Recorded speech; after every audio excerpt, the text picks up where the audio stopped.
Ada? Salah ni. Ada? Ada. Assalamualaikum warahmatullahi wabarakatuh.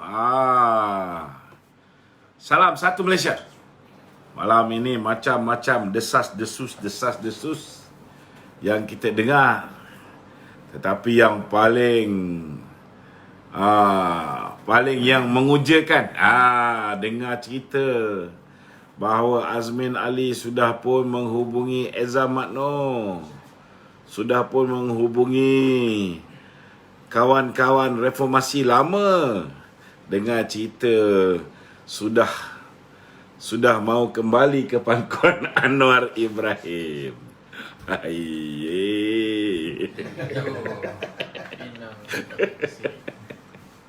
Tuan-tuan, nampak gayanya Azmin Ali yang dengar cerita sudah berlaga angin dengan Perdana Menteri.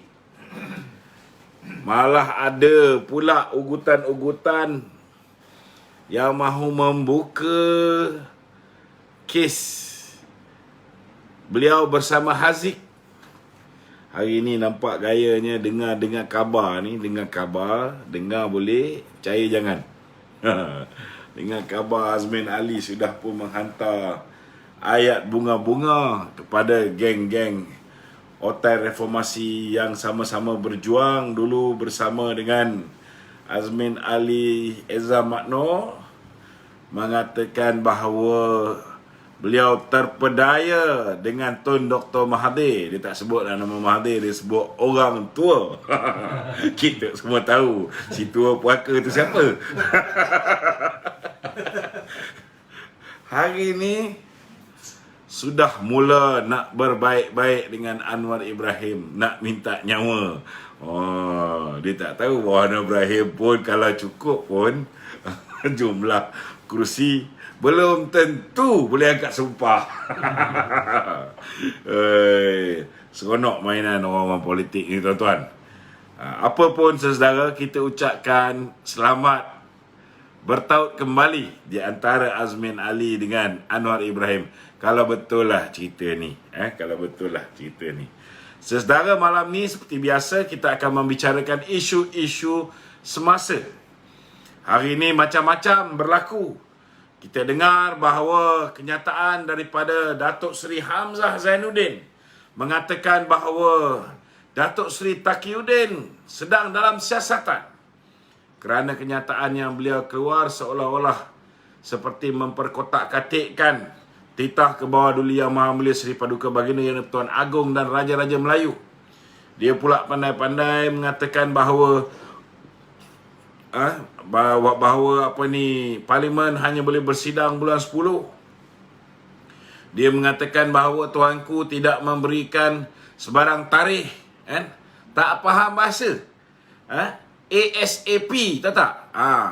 Dia cakap seberapa segera mungkin. Maknanya as soon as possible. Bukan as soon as September atau Oktober. Itu bukan as soon as possible. Itu melengah-lengahkan namanya. Saudara, Jadi apa pun saudara, malam ni banyak benda yang tuan-tuan mungkin ada nak bangkitkan, seperti mana biasa. Malam ni orang yang dah lama pergi meninggalkan kita, alhamdulillah telah kembali ke pangkal jalan. Dah sihat dah dia, Dan hari ni kalau ada persoalan boleh WhatsApp terus kepada beliau di nombor 0173445120. Saudara Wan Kuris. Tanpa melengahkan masa, mari kita dengarkan lagu daripada Wan Kuris. Silakan. Okey Datuk, berkenaan dengan mukadimah Datuk tadi mengenai Azmin Ali akan kembali ke. Ini desas-desus. Desas-desus. Dan ada kawan kita ni kata kalau Lokman Adam yang sampaikan desas-desus lagi lah tak boleh percaya kan.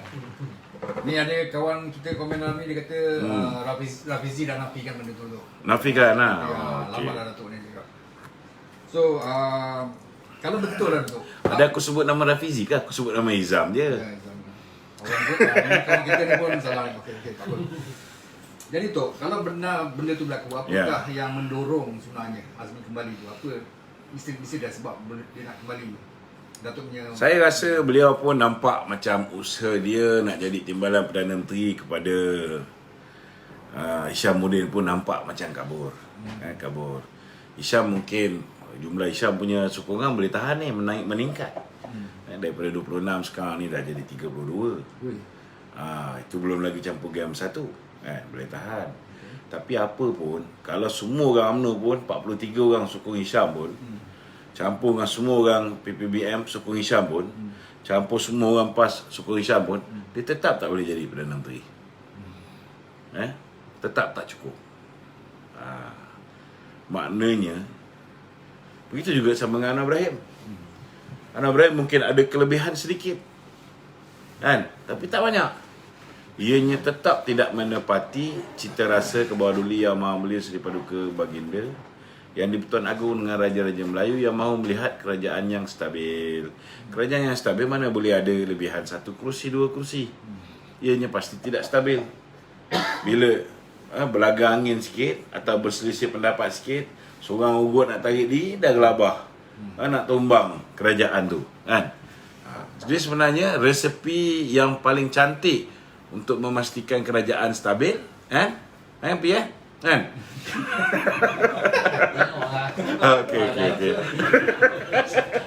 Macam Ialah dengan memastikan pilihan raya umum diadakan. Betul tak? Nak memastikan pilihan raya umum diadakan. Adakah mustahil? Tak mustahil. Tak mustahil. Dengan syarat orang yang memerintah sementara menunggu pilihan raya haruslah orang yang jujur, amanah dan betul-betul mahu menghapuskan wabak COVID-19. Kan? Dia mesti berani bertindak di luar kotak. Kalau dia ikut kepala otak WHO, memang jahanam. Kan? WHO nak pastikan bahawa vaksin ni laku. Maka dia tindas hydroxychloroquine. Dia tindas ivermectin. Sekarang ni ada bahan baru yang bagus untuk membunuh virus ni. Apa kandungan dia? Ada NAC. Ada NAC. So benda-benda macam ni semua sekali ditindas. Seluruh dunia. Kan? Tetapi ada kerajaan-kerajaan yang berani. Kerajaan yang tidak ada kepentingan dengan WHO. Kerajaan yang tidak dibayar oleh mereka-mereka yang ada kepentingan kepada vaksin. Kerajaan-kerajaan ni berani bertindak. Itulah kita harapkan supaya bila ada kerajaan yang berganti, ialah kerajaan yang betul-betul neutral, tidak ada kepentingan, betul-betul mahu melihat rakyat diselamatkan daripada wabak COVID-19. Okey. Ya, kembali silakan. kepada apa ni? Istana Negara punya. Istana Negara. Kenapa Istana Negara? Facebook. Dia kata Seri Paduka Baginda menzahirkan pandangan Parlimen perlu diadakan secepat mungkin tu. Ya. Tapi ini adalah untuk membolehkan ordinan darurat dan pelan pemulihan negara dibahaskan oleh ahli-ahli Dewan Rakyat. Ya. Jadi pelan pemulihan negara ni termasuklah dengan menangani isu COVID tu sendiri tu. Tapi belum sempat lagi kita nak bersidang di Parlimen tu. Menteri dah macam-macam planning dah. Nak kahwinkan vaksin tu lah, nak bagi vaksin pada budak-budak sekolah lah. Cerita kahwin vaksin ni, rojak sembuh ni semalam kita dah cerita. Tak, maksud saya nak kaitkan dengan kita ni supaya benda ni dibahaskan dulu sebelum dilaksanakan. Betul. Jadi maknanya macam tadi dalam berita pun kerajaan akan memvaksin pelajar-pelajar untuk menghadapi SPM pada bulan depan. Masak. Jadi ada ibu bapa yang merayu kat saya, dia kata saya tak nak anak saya divaksin. Adakah kalau anak saya tidak divaksin, maka anak saya tidak boleh menduduki SPM? Kita nak jawab pun susah. Ya, betul. Sebab kita ada kerajaan yang bodoh, kerajaan yang tak ada kepala otak, kan? Tak boleh berfikir yang mana satu hak asasi manusia, yang mana satu dia boleh ikut suka hati bapak dia, kan? Ini masalahnya. Student tahun 3 Universiti Melaya pun, dia boleh nafikan hak student ni daripada mengambil peperiksaan perubatan dia. Cuba bayangkan, itu Universiti Melaya punya student. Kan? Ya. Ini bak kata orang tu krim yang kita ada untuk mewarisi kepimpinan negara, untuk memastikan bahawa negara ada pakar-pakar perubatan yang bagus. Yang ini pun dia boleh pancung masa depan budak ni. Apatah lagi budak tu setakat ambil SPM. Ya. Itu sebabnya negara ni tidak akan maju. Negaranya tidak akan move forward selagi ada pemimpin-pemimpin yang pekak menjadi pemimpin kita. Ini kita kena betulkan dulu. Ya. Baginda tuanku dah beri isyarat yang jelas bahawa kita perlukan kerajaan yang stabil. Kerajaan yang mendapat mandat dan majoriti rakyat. Dia dah katalah, maknanya dalam kata lain, kan? Kau pergi buka parlimen tu, kau buat keputusan apa nak buat dengan kerajaan gagal ni. Kan? Ya. Takkan tak kerti lagi. Yang paling penting sekali, kita kena turunkan dulu kerajaan bodoh ni. Kalau kerajaan bodoh ni masih lagi berkuasa, memang rakyat pening kepala. Orang tengah pening ni sekarang ni. Nak tunggu apa? Fasa 1, fasa 2. Kan? Daripada fasa 1 nak pergi fasa 2 tu, orang dah kurus kering. Nak pergi tunggu fasa ketiga, orang dah macam kanak-kanak Somalia. Betul tak? Masuk fasa yang keempat, silap dah tinggal rangka. Memang betul lah dia orang ni merancang rangka kan. Rupa-rupanya nak buat rakyat ni semua jadi rangka agaknya tinggal. Jadi benda macam ni, kita kena pandang benda ni serius. Pandang benda ni serius. Saya yakin bahawa parlimen ini bila bersidang saja, tamatlah riwayat politik kerajaan Muhyiddin. Itu sebab Muhyiddin, dia kalau boleh dia nak masa. Apa sebab dia perlukan masa? Bila dia ada masa, dia boleh tawar-menawar. Dia boleh yakinkan pemimpin-pemimpin UMNO untuk terus bersama dengan dia. Kan? Kalau dia ada masa, dia boleh yakinkan mungkin macam Hishamuddin. Dia boleh lantik Hisham jadi timbalan Perdana Menteri. Dia tengok siapa yang boleh memberikan lebih ramai kursi parlimen kepada dia. Sekarang dalam UMNO ni ada dua pihak yang dia nampak dia boleh angkat menjadi timbalan Perdana Menteri. Satu Ismail Sabri. Tapi Ismail Sabri mungkin tak ramai ahli parlimen yang bersama dengan dia berbanding dengan Hisham. Hisham bayar tiap-tiap bulan, kan? Jadi orang yang menyokong dia tu sudah pastilah lebih. Akar umbi tak ada. Ismail Sabri dari segi akar umbi ada lagi. Betul tak?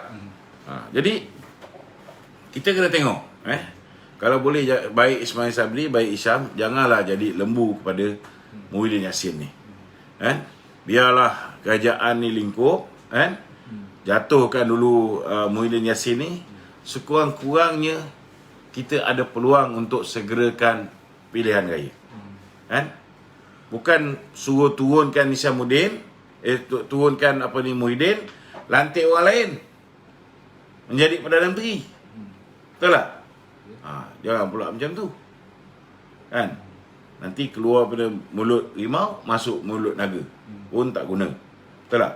Yang paling penting sekali, kita tamatkan riwayat politik Muhyiddin dulu. Lepas tu kita serah kepada tuanku.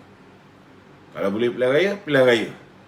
Sementara nak menunggu pilihan raya, kita bagi tuanku melantik dia punya interim Prime Minister.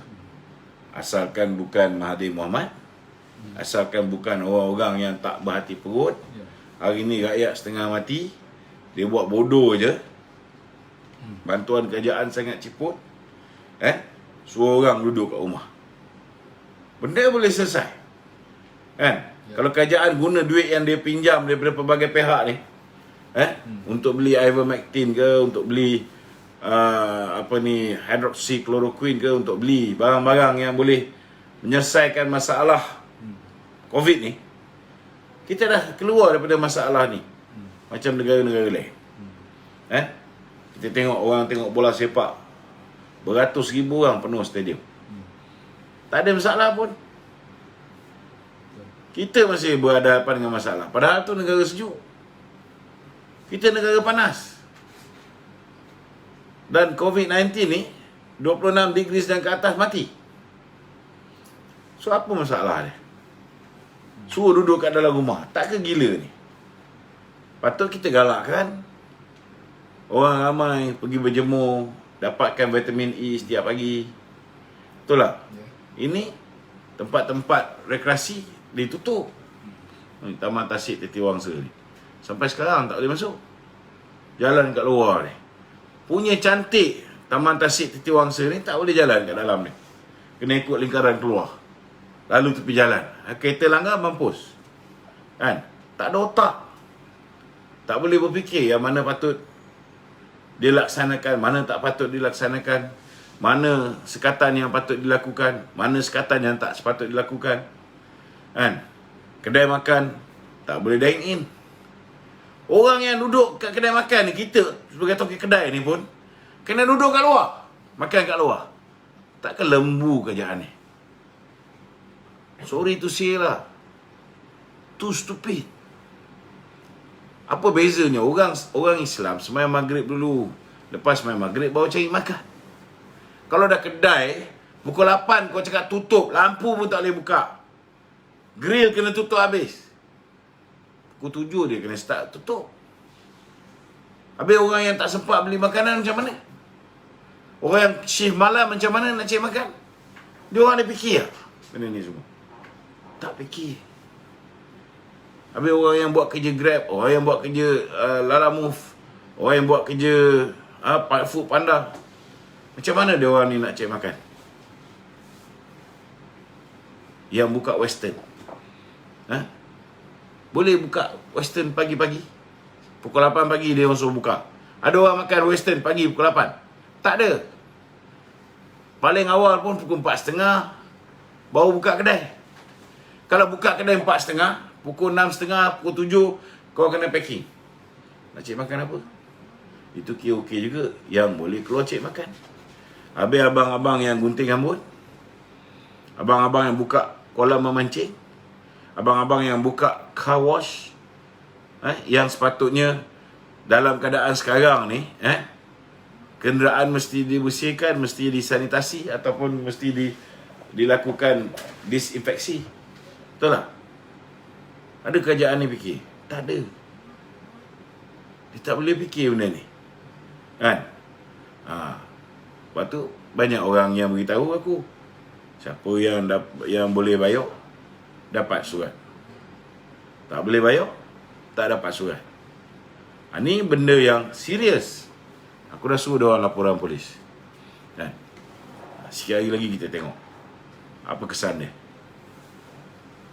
Masalah sekarang ni. Okey.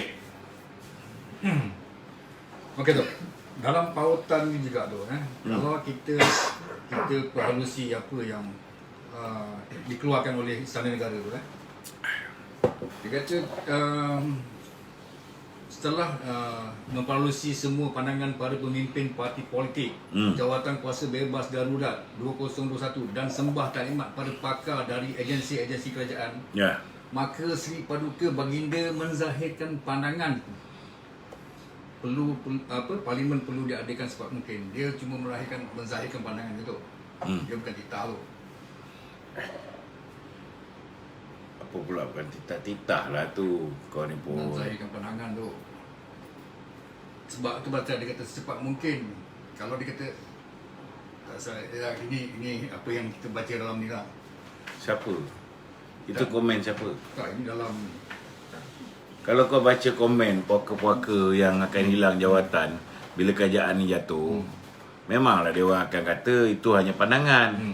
Tapi kalau kau baca tuanku punya kenyataan melalui Datuk Pengelola Wijaya, kalau kau baca kenyataan yang dikeluarkan oleh penyimpan Maha Besar Raja-Raja bagi pihak Raja-Raja Melayu, kita boleh faham dengan jelas. Ianya titah. Sebab darurat tak berjaya mengurangkan. Ya, dia memang dia dapati banyak kepecangan dalam pentadbiran ni. Memang betul lah. Kita dah ulas benda ni hari semalam kan? Semalam. Semalam. Tapi Semalam ke semalam kan? 2012. Hari ni berapa bulan? Hari 18 tu. 2 hari sudah kita dah ulas. Kita dah ulas dengan terperinci. Jadi secepat mungkin tu berapa lama ke? Secepat mungkin, meaning secepat mungkin. Kalau boleh minggu depan ni sidang. Tapi kita kena penuhi syarat, kena ada ikut notis. So kalau ikut notis, maknanya busuk-busuk pun bulan Julai dah kena bersidang. Baik. Betul tak? Kalau notis tu boleh dipendekkan, maka buatlah lagi segera. Yalah. Tapi masalahnya Muhyiddin perlu masa. Nak beli orang sana, nak beli orang sini, supaya kalau parlimen dibuka, kalau berlakunya undi tak percaya, kalau berlakunya proses untuk menukar speaker, kan? Dia dah bersedia, dia dah berjaya tawan hati orang-orang tertentu untuk mencukupkan dia punya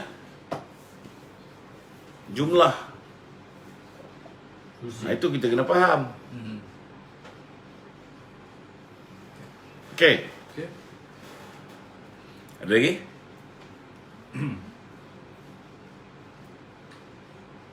Okey. Titah bermakna perintah. Titah tu bahasa bangsawan. Dia tak cakap kita. Ha? Sana tak cakap kita. Okey. Tapi dalam FB Haji Rashid Hasno ni, timbalan speaker ni, kemarin dia ada Dia orang Azmin. Kau cerita apa pun kau Tak. tahulah dia Azmin.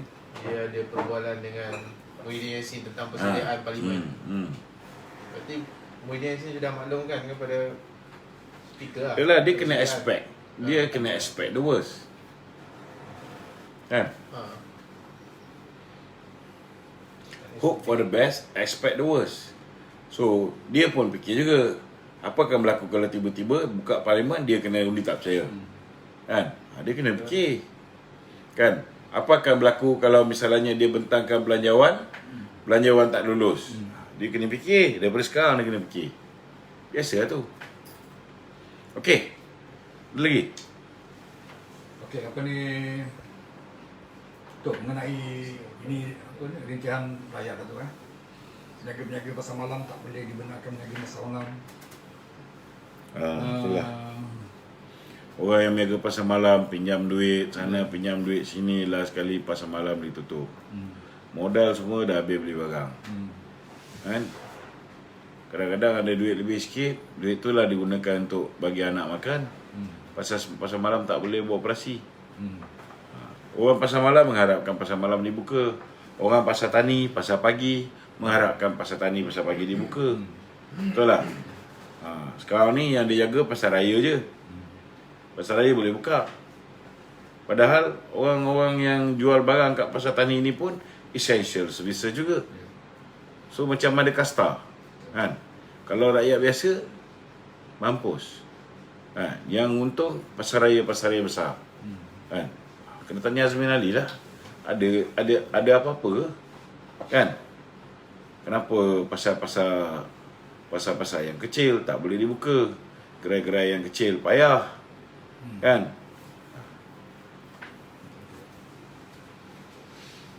Tu angka kematian COVID semakin tinggi. Okey. 4,000 lebih. Dan antara penyumbang dia pun adalah orang yang bunuh diri tu. Hari ini dalam sebuah akhbar mengatakan bahawa 200 Yang bunuh diri tu tak kena mengena dengan COVID. nanti tu dari dalam perataan akhbar ni dia tulis 266 bunuh diri ketika PKP dilaksanakan. PKP yang keberapa? Jadi tak tahu lah dia kata PKP. Lama dulu pun dah 200 lebih. Jadi bila polis menyiasat bebanan hutang masalah Itu rumah tangga. itu PKP yang ketiga punya data kot. Ya, ini baru ni tu. Polis siasat Bebanan hutang. Contohnya lah, orang yang pinjam along ni. Siapa tadi Napi? Projek apa? Cikgu tau. Pinjam along. ya. Pinjam along buat apa ke tu? Buat kelas tuition. Kan? Setiap bulan bayar 3,000 lebih. Dah 3 tahun dah bayar along ni 3,000 lebih. Pinjam berapa? 43,000. 43,000. Dah 3 tahun masih ada 40 lebih ribu. Tak berganjak. Tak berganjak. Kau rasa kenapa? Tak keluar. Sebab adanya Bahlol menjadi Perdana Menteri, kan? Tuition pun tak boleh. Tapi pusat tuition tu sewa kena bayar tak? Bayar. Kena bayar. Betul tak? Student boleh pergi kelas tak? Tak boleh. Kan? So apa nak jadi dengan pusat tuition ni? Semua premis perniagaan, untuk makluman Mahyadin Bahlol ni, kan? Semua premis perniagaan perlu dibayar. Kan? Lainlah kalau Haji Mat Yassin ni bagi bayar, bagi pihak. Betul tak? So daripada mana dia orang ni nak dapat duit? Dari mana nak dapat duit bayar sewa ni? Kau suruh tutup perniagaan dan sebagainya. Kita ada solusi. Kita ada ubat yang dah berkesan, terbukti berkesan. Kau tak nak pakai ubat ni, kau pergi suruh pula KKM pergi masuk klinik-klinik ni, rampas ubat ni. Pasal apa? Kau takut angka COVID turun?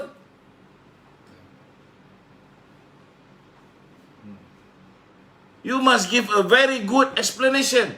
Why? Kenapa nak lakukan sangat vaksin ni? Ada kepentingan? Berapa persen kau dapat? Kita nak tahu. Kenapa paksa rakyat yang student tak boleh pergi ambil exam? Sekarang budak SPM pula bulan Julai bulan Julai ni nak kena ambil vaksin. Kalau tak boleh SPM. Ya. What the fuck is this?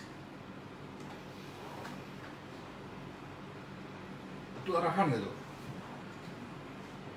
Haram Jadah ni cakap tak ada paksaan. Tapi hari ni takkan semua orang Malaysia ni tak boleh beza apa makna paksaan atau apa yang tak dipaksa. Hari ni ternyata rakyat Malaysia dipaksa. Student tak boleh ambil SPM kalau tak ambil vaksin. Student tak boleh duduki exam perubatan dia tahun 3 kalau tak pasal apa lagi.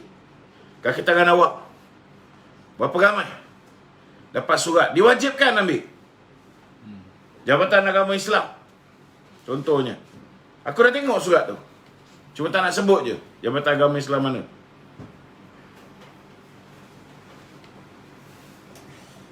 Itu bukan frontliners. Diwajibkan. Kita bimbang. Takut mereka ni ambil kesempatan. Siapa yang tak vaksin tak boleh mengundi. Last kali puak dia je lah pergi mengundi. Betul tak? Apa jadi pada negara ni nanti? Kita tak boleh biarkan benda ni berlaku. Masalahnya tuanku dah titah pun orang tak nak pakai.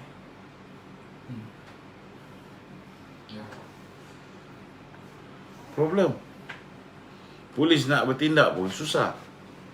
Nak ikut agung ke ikut Perdana Menteri? Nak ikut agung ke ikut Perdana Menteri? Itu dia, Macam mana? Ya, betul. Dia dilema Kan? rakyat. Kalau Angkatan Tentera, kita tahu Angkatan Tentera akan ikut Agung. Yang di-Pertuan Agong. Tapi kita masih polis yang mengawal keselamatan, bukan tentera. Pening bila ada kerajaan yang tak faham raja berperlembagaan. Kalau raja dah titah, buatlah.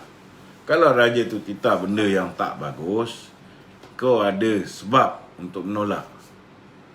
Raja titah suruh supaya bincanglah di parlimen. Betul tak? Buka parlimen tu.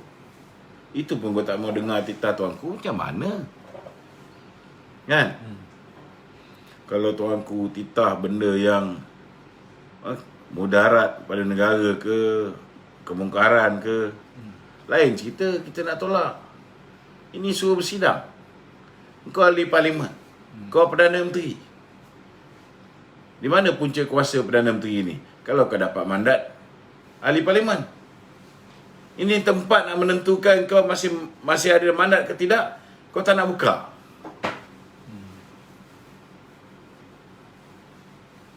Kalau tak nak buka, letak jawatan. Mengaku yang kau dah hilang kepercayaan ahli parlimen. Sekarang bila dia nak delay benda ni, orang tahu bahawa dia dah hilang majoriti dan dia tak mungkin boleh dapat sokongan majoriti. Jadi selagi dia tak dapat sokongan majoriti, dia tak nak ikut titah tuanku. Boleh ke macam tu? Tak boleh. Sekarang kau nak harap siapa lagi? Kalau tuanku, yang Tuan Agong ni paling berkuasa dalam negara ni. Raja-raja Melayu ni, majlis yang paling besar sekali kat dalam negara ni. Kalau mereka pun dah bertitah, Perdana Menteri tak ada hormat pada titah tuanku. Kenapa kita kena hormat kerajaan bodoh ni? Ya. Tak ada siapa patut bertahan. Kita rayu kepada penguat-penguat kuasa ni pun, jangan dengar lagi kerajaan bodoh ni. Kerana kerajaan ni tidak menghormati sistem raja berperlembagaan.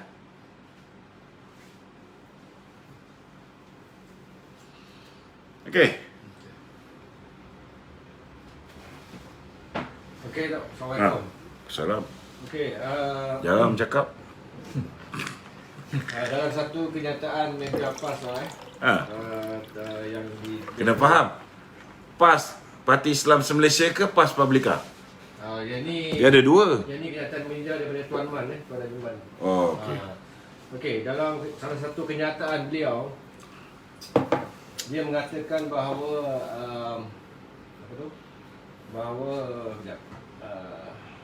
okey, dia menyatakan bahawa titah baginda tuanku berkenaan sidang parlimen, berkenaan sidang parlimen itu adalah selari dengan apa yang hendak dibuat oleh Perdana Menteri Mahidin ni. Maknanya PAS bersetuju pelan pemulihan darurat yang akan dibuat pada bulan 9 itu yang dimaksudkan oleh Yang Tuan Agong. Jadi kempas ni pun seolah-olah mengesahkan bahawa parlimen akan bersidang pada bulan 9. Bukanlah segera seperti yang diminta oleh tuanku. Jadi apa komen Datuk tentang kenyataan media PAS ni, Datuk? Maknanya dia sama dengan Taqiyuddin tu? Tahulah. Malah nak cakap. Biarlah, kita tinggalkanlah tajuk ni. Panjang soalan dia tu. Malah je. Aduh, pening tu. Okey. Okay, sebelum tu kita pergi yang longgar-longgar dulu. Atuk, ada orang memberi cadangan Ya. agar orang yang berusia lebih 53 tahun tu dibenarkan keluarkan KWSP. Bagus tu hadiah tu.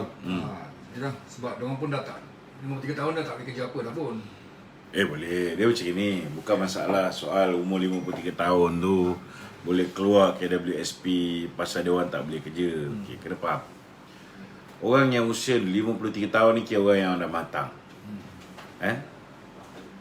Kalau mereka ni sudah tak bekerja, kerajaan perlu mempertimbangkan untuk mereka ni dibenarkan mengeluarkan KWSP. Okey. Supaya kita boleh galakkan mereka menceburi bidang perniagaan. Bila mereka menceburi bidang perniagaan, maka ianya secara tak langsung akan membuka peluang pekerjaan. Betul tak? Dia orang dah ada experience.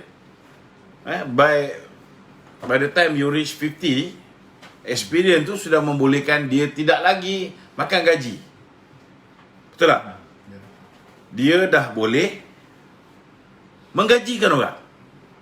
Takkan kau dah banyak pengalaman, kau tak nak menceburkan diri dalam bidang perniagaan. Kan? Itu kita boleh apa ni maknanya, kita boleh mempertimbangkan daripada umur 55 keluar KWSP, kan? Kita boleh pertimbangkan. Dia ada banyak kesan positif juga.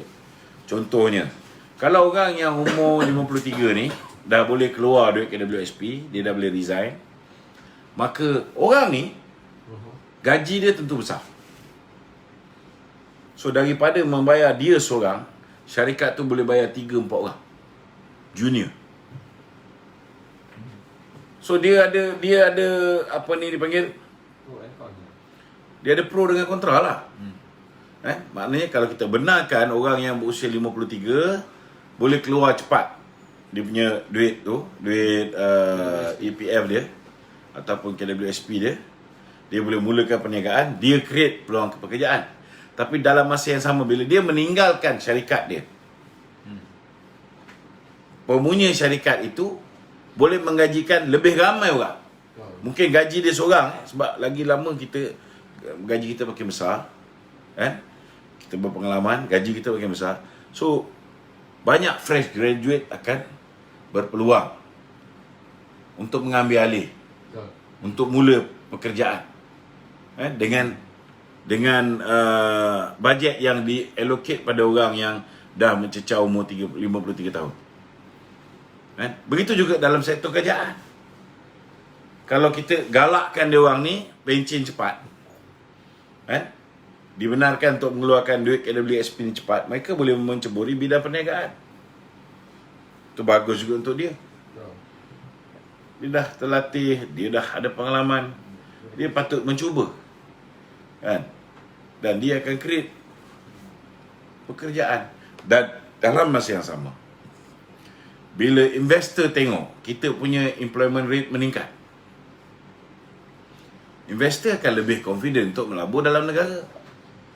Dalam keadaan dia tahu negara kita stabil, Kalau dia tahu negara kita ni perlu unemployment rate pun teruk, jumlah orang yang tak bekerja teruk, tak ada nampak seolah-olah ada progress, pembangunan, pertumbuhan ekonomi bagus, tak nampak, susah lah. So idea ni bagus lah. Idea ni bagus kalau umur 53. Dan kita pun tak nak sangat orang yang dah macam dekat 60, macam hakim-hakim ni kadang-kadang, kan. Okey lah. Kalau awal sikit, satu je bagus. Boleh dipertimbangkan lah benda tu. Boleh dibincangkan. Benda ni polisi, kita kena bincang secara serius. Kalau tanya saya secara rambang, saya boleh bagi jawapan macam tu. Positif. Bagus. Bagus. Tapi tak semua orang ada kemahiran untuk memulakan perniagaan. Ada setengah orang dia tak boleh jual, tapi dia boleh memberikan perkhidmatan. Tapi perkhidmatan dia itu pun boleh dikomersialkan. Bergantung pada individu. Tapi yang lebih menekan sekarang ni, orang tengah susah. Orang dah hilang mata pencarian. So kalau ada orang yang masih ada duit dalam KWSP 50,000, kan, benarkanlah mereka keluarkan duit mereka, kan.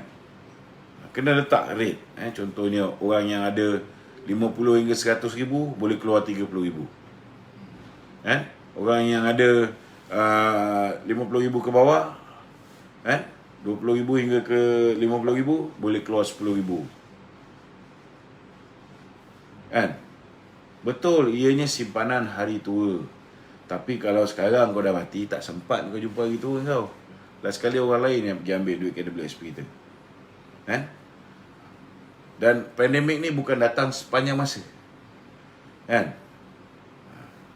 Mungkin dalam kehidupan kita ni lah sekali kita jumpa kerajaan Pasir Berdengung yang kurung kita kat rumah tak boleh keluar kerajaan, tak boleh keluar bekerja ni, kan.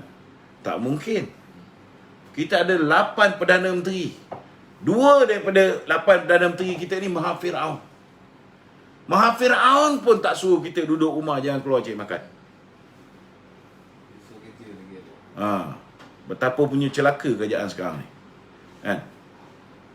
Maha Fir'aun 22 tahun dia memerintah, 22 bulan dia memerintah, dia pun tak suruh kita duduk rumah, jangan keluar cari makan, tak ada, kan.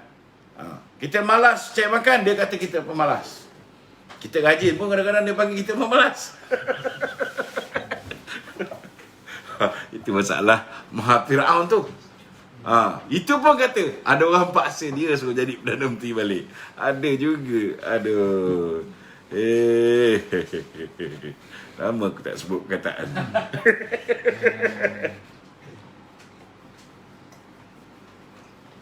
Okey. Okey tu. Ya. Anda Tak kata, okey ni, slow sangat kau punya soalan-soalan ni, ya. Tak menarik. Tetamu-tetamu di rumah ni tunggu je ni. Apa ni soalan? Bagilah soalan-soalan yang high class sikit. Dah lama bercuti kan. Ha. Okey Tok. Okey. Tak okey. Ha.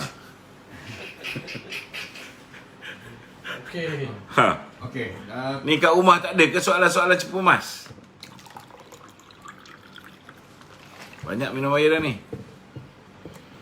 Sebaik air tak ada gula. Ramai yang menantikan UMNO tarik diri dalam kerajaan PN tu. Jadi sekiranya parlimen dibukalah dalam masa dekat, adakah UMNO akan meneruskan apa yang dijanjikan kepada perwakilan Darul? Dia macam ginilah. Kita cakap banyak kali pun kadang-kadang dia orang ni tak mau dengar. Kita ulang banyak kali kan dia kata kita tak faham bahasa. Betul tak? Jadi kita bagilah peluang kepada mereka ni sampai parlimen dibuka. Bila parlimen dibuka tu kita minta supaya mereka ni buktikan di dalam parlimen mereka ni keluar daripada menyokong Muhyiddin Yassin. Kita tengok. Tapi kalau ada pemimpin UMNO yang masih lagi sokong Muhyiddin dalam parlimen, kita kena pastikan jangan seorang pun kita undi dalam pilihan raya akan datang. Itu penting. Sebab mereka berjanji dengan kita. Betul tak? Tapi kalau masuk je parlimen nanti, ada lagi puaka-puaka yang menyokong Muhyiddin. Kita pastikan pilihan raya akan datang, di mana juga mereka bertanding, kita pastikan mereka kalah. Penting. Orang takkan boleh maafkan kita. Sebab hari ini kita bersekongkol dengan Muhyiddin. Jadi apa bezanya kita dengan Muhyiddin? Kita kena buktikan bahawa kita tak bersekongkol dengan Muhyiddin. Kita kena disassociate ourselves from Muhyiddin Party. Kalau kita masih lagi bersama Muhyiddin Party, maka bersiap sedialah untuk dihukum oleh rakyat dalam pilihan raya akan datang. Confirm kena. Okey. Ada soalan daripada netizen tu. Netizen. Dia kata boleh ke minta Yang di-Pertuan Agong keluarkan surat rasmi kepada kerajaan beri tarikh dan masa untuk buka parlimen tu. Minta lah. Tak siapa yang minta. Boleh ke? Bagi tarikh deadline Ini masa itu hari sebelum apa? Sebelum majlis raja-raja korang tak cakap. Betul tak? Jadi baginda tuanku pun titah sidang segera secepat mungkin. Tarikh tak bagi tu. Tak perlu buat lanjutkan darurat. 1 Ogos dan ke atas tak perlu darurat. Maknanya apa? Takkan korang tak faham bahasa lagi. Maknanya sebelum 1 Ogos buka parlimen tu. Selepas 1 Ogos tak ada lagi darurat. Tak faham lagi? Ini bulan Jun. Betul? Lagi beberapa hari bulan Julai. Lepas tu dah habis Julai, dah tak ada darurat. Maka bulan 7 lah kau buat. Apalah susah sangat nak faham. Kau tolong belikan dia orang kalender. Atau kalkulator. Kan? Okey. Tok, ini ada soalan lagi satu. Kenapa kerajaan lebih cenderung bagi job mobile vaksinasi menggunakan bas kepada syarikat-syarikat besar sedangkan banyak syarikat bas yang kecil-kecil. Betul. Kenapa permintaan? Sebab syarikat bas besar kan, kalau dia bagi pun lebih besar. Okey, jawapan tu.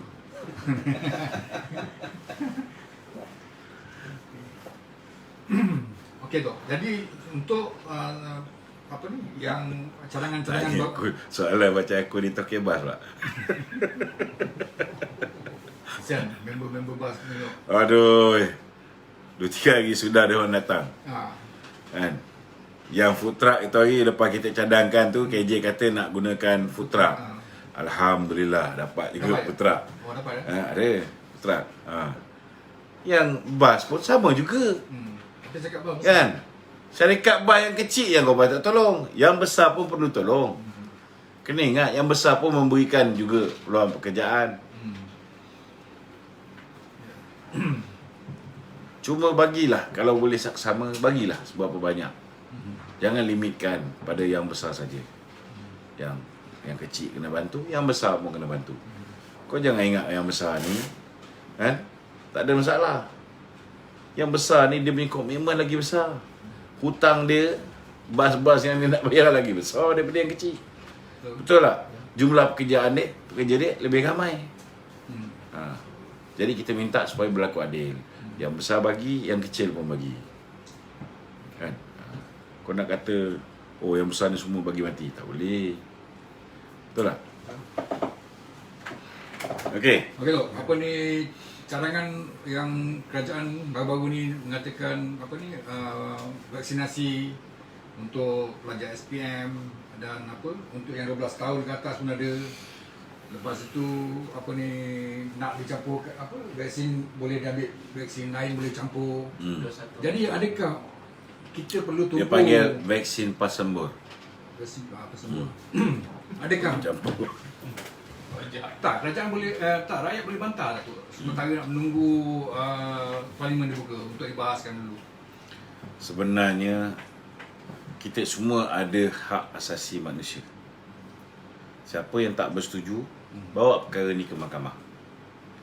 Itu je saya boleh nasihat. Sementara menunggu Perdana Menteri baru sampai. Kan? Kita pun tunggu juga, tak sampai-sampai. Mungkin ada yang naik bas, jalan kaki sikit jalan, naik motorbot, naik sampan, berakit. Kan? Baru nak sampai Perdana Menteri baru. Sementara dia tak sampai lagi.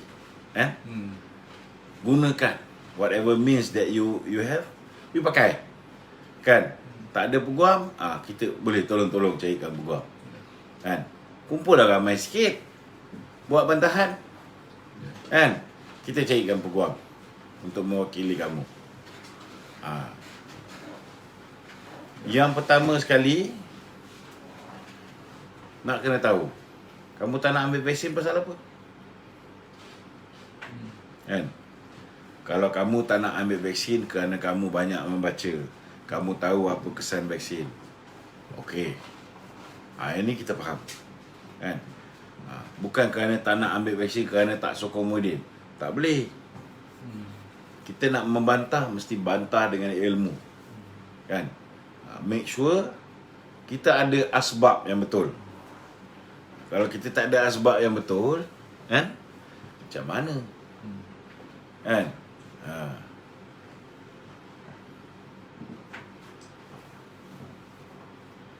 Okey. Okey Tok, ada satu lagi Tok. Baru 30 minit. Oh, 47 minit dah. Okey, sikit lagi. Okey, ada Okey. satu aduan Tok. Aduan? Aduan seorang warga emas Tok. Aduan rakyat ke apa? Aduan rakyat. Oh, okey. Aduan rakyat. Hari ni dia kata dia pergi bank Islam tu untuk keluarkan duit ni. Tapi malangnya bank tu tutup. Bank tutup. Bank tu tutup. Branch Suruh dia datang besok sebelum pukul 1. tak, dia datang pukul 9 tu, pukul 10. Sabtu. Pukul 10. Bank tutup. Besok Sabtu. Betul juga. Jadi Mi, kau tengok duit kita ada banyak lagi tak, Mi? Ada lah 1 trilion. Kita bukakan bank yang 24 jam, 7 hari, 7 malam. jadi tu dia dah telefon bank tu. Yeah. Jadi bank tu memberi pengesahan bahawa sepanjang MCO branch ni tutup. Pergilah branch tempat lain. Jadi bila dia pergi branch tempat lain, dia terpaksa beratur sampai keluar tu. Jadi sepatutnya bank ni Yalah. mengurangkan pekerja tu, bukan mengurangkan branch tu. Dia mengurangkan branch. Ya, dalam zaman MCO ni, semua orang akan berfikir. Kau kena ingat bank pun berniaga juga. Yalah. Dia akan berfikir, kurangkan expenditure, maximizekan profit. So kalau bank tu beroperasi di satu tempat, dan orang tua ni selalu pergi tempat tu kerana tempat tu tak ada orang pergi, Dekat-dekat dengan dia. kau pun boleh faham lah kenapa bank nak tutup tempat tu. Dia macam inilah. Dia ada beberapa perkara yang mungkin boleh diguna pakai oleh makcik ataupun pakcik. Pertama, Kau nak ambil pula Eh? suruh anak ataupun ahli keluarga yang terdekat ajar dia macam mana nak menggunakan perkhidmatan online banking. Tak mudah, memang tak mudah. Aku yang dah boleh katakan kira okey jugalah bab internet ni. Betul tak? Ya. Tapi aku baru register satu account bank, tak mau ceritalah bank mana. Kan?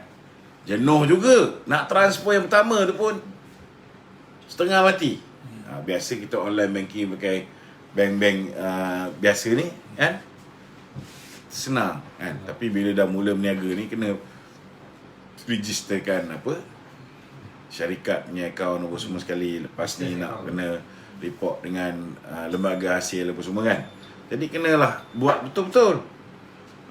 Memang susah, tapi bila kita dah beredar zaman ni, kadang-kadang bila dah tua pun terpaksa belajar macam mana orang muda buat kerja. Menggunakan tools-tools baru, menggunakan teknologi baru. Kena belajar. Kena belajar. Cuma yang aku herannya, kan, aku ni banyak peminat di kalangan orang tua tau. Kan? Bila aku pergi Felda, pergi kampung-kampung, Curug Tok Kun mana pun pergi ke hujung kampung ni, orang tua ni semua tengok YouTube. Yang itu pelik. Maknanya orang tua pun tak tengok TV dah. Kan? Bila lagi duk buka-buka muka Muhyiddin, putusan. Sampai putus. Dia orang tengok. Dia orang cakap, makcik pasang wifi kat rumah tu. Dia kata, pasang wifi kat rumah, nak tengok Datuk tiap malam. Hebat, tak hebat orang tua ni, kan? Nak beritahu sekarang ni orang tua pun IT savvy. So macam mana pun kena belajar mengikuti peredaran zaman. Dalam keadaan PKP ni, memang bank dia ada Limitan. dia akan menyesuaikan diri dengan keadaan. Kalau satu-satu branch tu dia punya turnover terlalu rendah, daripada dia menggajikan orang kat situ, lebih baik dia tutup sementara time PKP, tumpukan kat kawasan yang banyak orang, yang lebih produktiviti dia. Itu standard lah. Kita boleh nak cakap ni sebab dewan ni bukan sukarela. Kalau badan sukarela, kita boleh paksa dia orang buka. Kalau agensi kerajaan pun hari ni semua nak work from home, lingkup, nak print road tax problem, nak daftar kenderaan problem, nak buat itu problem, nak buat ini problem, nak cari Pesuruhjaya sumpah problem.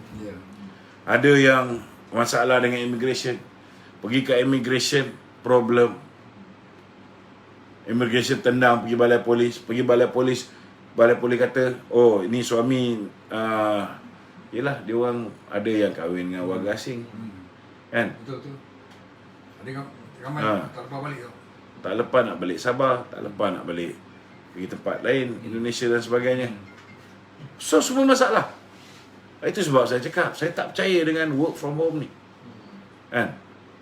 Dia sepatutnya sekarang ni ubat yang betul ialah ubat cacing ni je kau bagi pada semua orang. Selesai masalah. Masalah kau dah tahu ubat ni berkesan, tapi kau tak nak bagi orang ubat ni.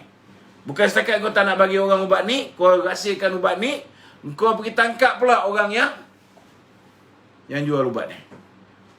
Apa masalah ni? Apa yang takut sangat dengan COVID punya ubat ni?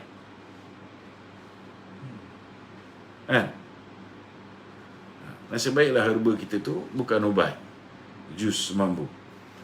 Kalau tidak habis semua pokok semambu pun dia orang potong. Sekarang ni kita tak cerita Malaysia saja. Di Amerika pun sama juga. Ubat yang mengandungi NAC tu, yang didapati boleh membantu untuk merawat pesakit COVID, habis dirampas.